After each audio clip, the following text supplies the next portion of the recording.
गांव का एक आदमी बंशी अपने अपराध के कारण जेल में बंद है।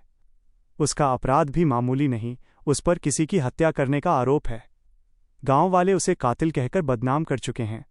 उसकी पत्नी गंगा अपने पति को बचाने के लिए जगह जगह गुहार लगा रही है, लेकिन सब उसे दोषी मानकर किनारा कर लेते हैं। गंगा गरीब जरूर है, पर दिल की बहुत दयालु।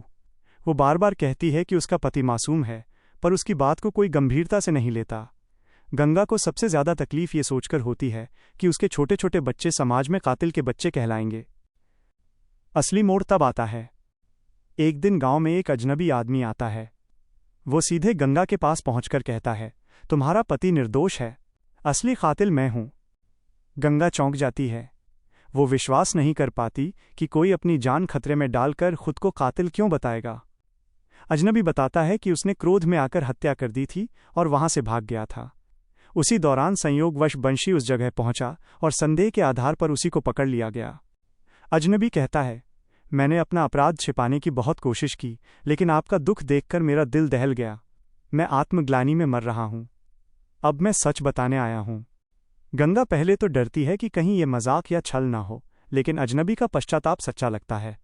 गंगा चाहती है कि उसका पति छूट जाए, पर वो किसी और की जान को संकट में डालकर न्याय नहीं चाहती।